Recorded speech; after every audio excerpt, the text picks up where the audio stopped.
मोतिहारी में पहुंच के मोदी जी ने एकदम से आरजेडी और कांग्रेस की बखिया उधेड़ दी है और कह रहे हैं कि भाई साहब ये तो ऐसे लोग हैं जिनकी वजह से बिहार में अपने घरों पे लोग रंग और पेंट नहीं लगाया करते थे, क्योंकि अगर घरों पे रंग और पेंट लग जाएगा तो अपराधियों को लगता था कि इस घर में जो है वो पैसा रुपया ज्यादा है और उसके बाद अपराधी उस घर वाले को ही उठा लिया करते थे। तो इस तरीके का शासनकाल बिहार ने देखा है और इसी वजह से इस शासनकाल को जंगल राज कहा जाता है। मतलब मोतिहारी में आके मोदी जी ने पूरा एकदम वो कहा जाता है ना, महागठबंधन के पूरे बटालियन की बखिया उधेड़ दी है। क्या कुछ कहा है सब कुछ आपको विस्तार पूर्वक बताऊंगा और इसका इंपैक्ट बिहार विधानसभा चुनाव पे क्या पड़ने वाला है ये भी आपको समझाएंगे। लेकिन उससे पहले मेरा परिचय जान लीजिए। मेरा नाम है रजत और आप जनता जंक्शन देख रहे हैं। आपको बता दूं कि 1.5 महीने के अंदर तीसरी बार प्रधानमंत्री मोदी बिहार पहुंच गए हैं और इस बार बिहार के मोतिहारी में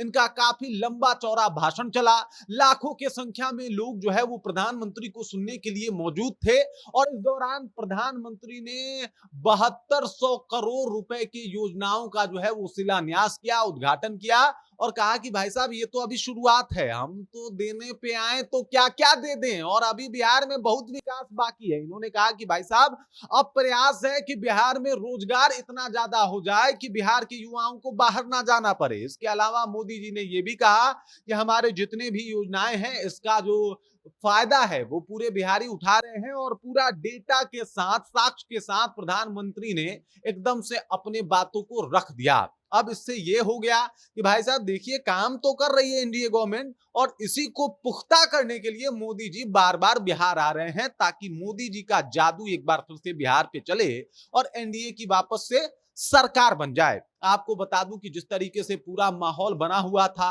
मोदी जी वहां पे पहुंचे हुए थे, लोगों ने कहा कि भाई साहब मोदी जी ने तो पूरा एकदम अकेले ही माहौल अपने पक्ष में कर लिया। उन्होंने कह दिया कि भाई जब नीतीश जी की सरकार आई थी 2005 में तब उस वक्त यूपीए गवर्नमेंट के साथ आरजेडी का गठजोड़ था, गठबंधन था और उस वक्त यूपीए गवर्नमेंट जो है वो केंद्र में बैठी हुई थी। तब केंद्र के तरफ से जो बिहार को धनराशि 10 सालों में मिला था वो मात्र और मात्र था 2 लाख करोड़ और मोदी जी का दावा है कि भाई साहब इस बार इस राशि के कई गुना ज्यादा जो है हम लोगों ने 10 साल में पैसा आवंटित किया है बिहार के नाम पे। तो भाई ये लोग विकास कर रहे थे या फिर हम विकास कर रहे हैं? साफ तौर पे मोदी जी ने खुला चैलेंज दे दिया है कि भाई अगर मान लीजिए 10 साल में आप 2 लाख करोड़ रुपए बिहार को देते हैं और हमारा भी शासनकाल जो 10 साल का होता है उसमें आपके 2 लाख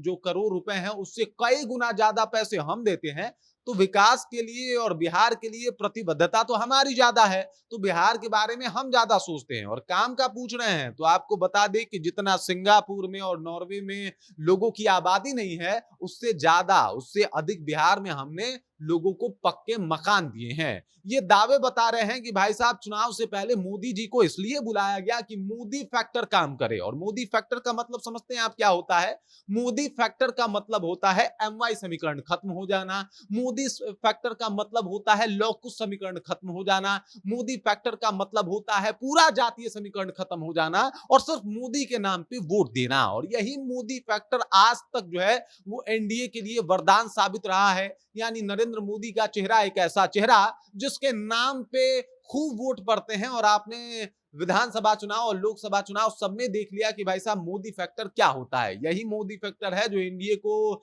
40 में से 39 सीटें दिलवा देती है। तो ये तमाम तरीके की चीजें देखने को मिलती है और यही मोदी फैक्टर जो है अब काम भी कर रहा है। इसी मोदी फैक्टर को दोबारा लोगों के तक पहुंचाने के लिए मोदी जी का बार बार बिहार आना हो रहा है और इस दौरान वो तेजस्वी यादव की पार्टी आरजेडी और कांग्रेस को भी नहीं बख्श रहे, उनके ऊपर भी खूब निशाना साध रहे हैं और कह रहे हैं कि भाई साहब अगर विकास जो आपने किया है वही विकास है तो फिर आप बताइए कि विनाश की परिभाषा और क्या होनी चाहिए। बाकी इस खबर इस जानकारी को लेके और मोतिहारी आए हैं मोदी जी इस कहानी को लेके आप क्या सोचते हैं, आपके जहन में क्या कुछ चल रहा है, कृपया कमेंट कीजिए और अपना विचार हम तक पहुंचा दीजिए। बाकी आप देख रहे हैं जनता जंक्शन और मेरा नाम